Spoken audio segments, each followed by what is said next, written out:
Hi guys, welcome back to my channel. As promised, I'm gonna start to go through my next book, 2048, The Road to the United States, with you today. Now I'm gonna have my book exactly right here on my lovely little mobile phone as a reference, but I'm gonna be discussing every single chapter in the book very briefly with you.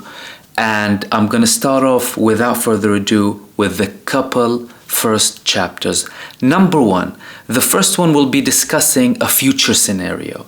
Now, this is a kind of a description of how the vibes and the general feeling will be in Israel and Palestine near 2048. The final steps of the 2048 one-state solution will be taking place, and the Prime Minister, who I call in the book Meir Bergman, will be responsible for implementing the one-state solution. Now, he will be receiving a lot of positive comments from leaders across the world. I describe how this came after prolonged struggle with democratic peace process supporting people from both sides of the conflict, Israelis, Arab Jews, and people from abroad as well, who are interested in the Israeli-Palestinian conflict. Moving on from the first chapter, I'm going to go through the introduction.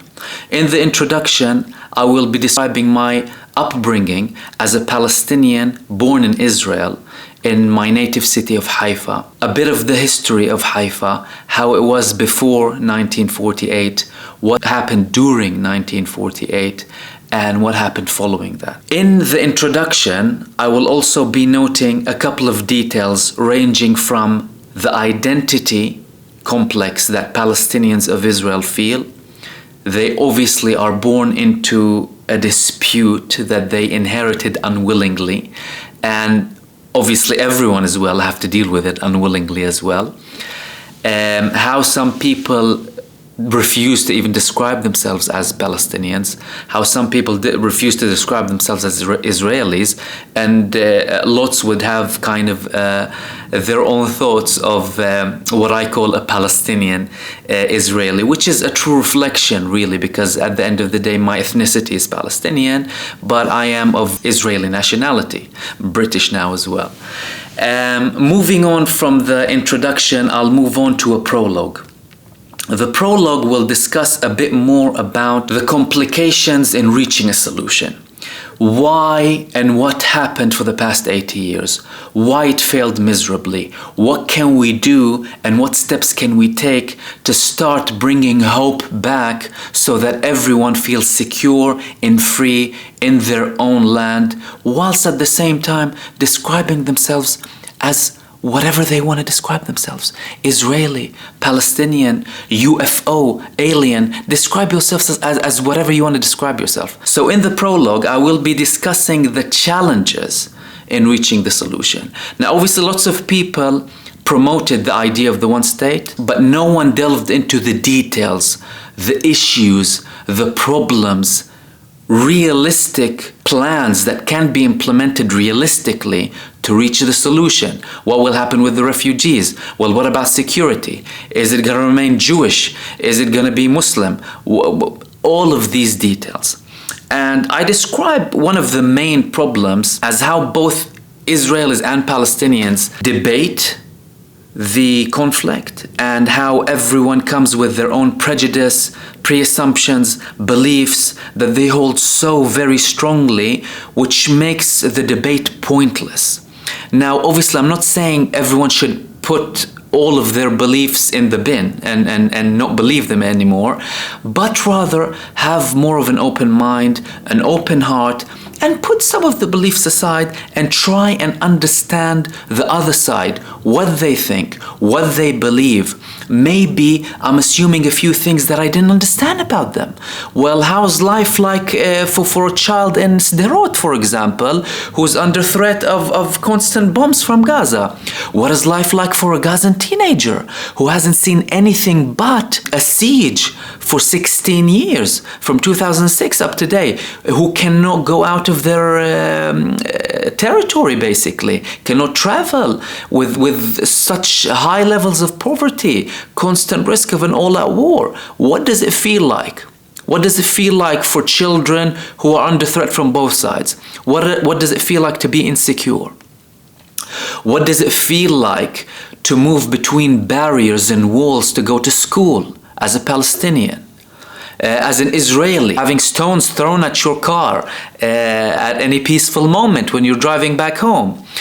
And what I suggest in this book is actually a method used in psychology which is called role reversal, where basically each side plays the other side's role to try and understand them a bit more in detail. So, like I said, what does it feel like being brought up in a conflict-filled zone in Israel? Obviously, there are more peaceful areas in Israel, like my native city, for example, of Haifa, but very peaceful. Jews, Arabs, neighbors, it's beautiful. Obviously, you have racist tensions here and there sometimes, but general day-to-day life is fine. West Bank, however, or specific areas in the West Bank, to be fair, like Jerusalem moving in, Hebron, a couple of other areas where there are Jewish outposts and very radical extreme settlers, you have way more tension over there.